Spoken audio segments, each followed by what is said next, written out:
Oi, pessoal. Dando sequência à nossa discussão sobre o tempo, completando a parte do tempo cronológico, quero salientar ainda na discussão sobre a formação dos calendários, em relação aos aspectos físicos. Esses calendários nós podemos classificá-los como solar, quando ele tem como por base o movimento da Terra em torno do Sol, que é o caso do nosso calendário. Calendário lunar, quando ele leva em conta o movimento da Lua em torno da Terra. E o calendário lunisolar, que mistura esses dois aspectos e, portanto, leva em conta para compor o ano e o movimento da Lua, no caso, para compor aí os meses. O calendário solar, o exemplo que nós temos é o nosso, o calendário cristão, o calendário lunar, o islâmico, por exemplo, e o calendário lunisolar, o calendário hebreu.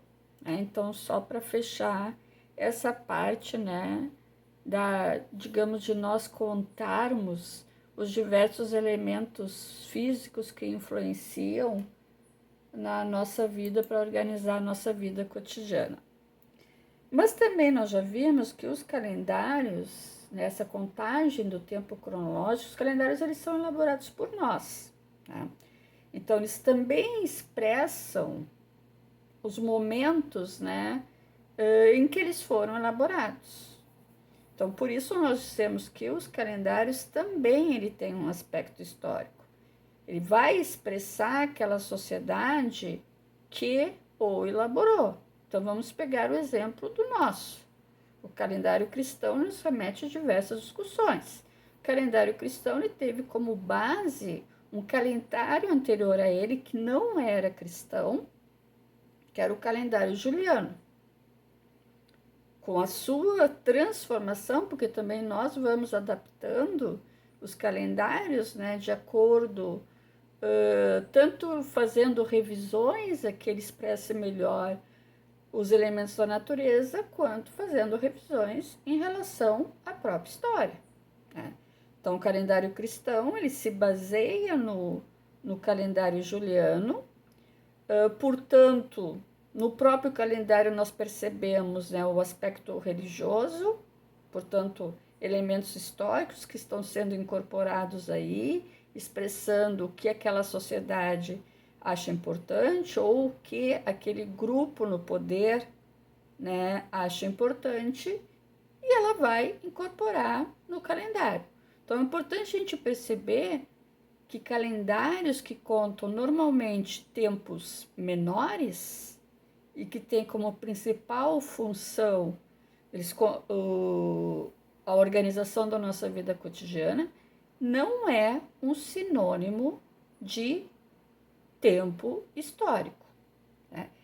Segundo, precisamos perceber que existem diversos calendários, quer dizer, já construímos diversos calendários ao longo da nossa história, muitos deles não são mais usados, e não porque não funcionasse, mas sim em função de vários processos históricos, que depois nós vamos discutir, e que até hoje ainda existem vários calendários no mundo que são utilizados. Então, existem várias contagens de tempos, mas que estão necessariamente vinculados às sociedades e ao povo que o desenvolveu.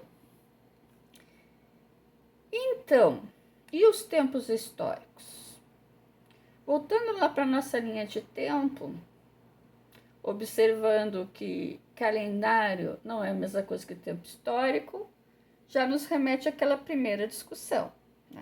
Dividimos o tempo histórico em dois grandes momentos, em dois grandes tempos, a pré-história e a história. Veja que os dois tempos históricos fazem parte da história humana. No entanto, o critério aqui de divisão de pré-história para o tempo histórico, história, chamada história, tem a ver com o desenvolvimento da escrita. Esse desenvolvimento da escrita, datado do ponto de vista cronológico, em 4.000, 3.500 AC. Bom, nós inventamos a escrita em todos os lugares ao mesmo tempo? Não. Essa data aqui se refere à Mesopotâmia, Egito Antigo. Então, quando eu me refiro à pré-história, eu não estou me referindo a antes da história, mas sim a antes do desenvolvimento da escrita. Então, as sociedades que eu examino aqui na pré-história, portanto, são sociedades que não desenvolveram a escrita. Bom, depois de pesquisas mais recentes, a gente vai perceber que isso não é bem assim. Por exemplo, o próprio Brasil, até o século XV, não havíamos desenvolvido a escrita. Então, esta é uma linha de tempo geral, que nós podemos utilizá-la, mas que também precisamos perceber que ela não conta a história de todos os povos do mundo que nós já desenvolvemos aí ao longo da nossa história. Mas ela é uma referência, a partir dela a gente pode fazer inclusive as críticas.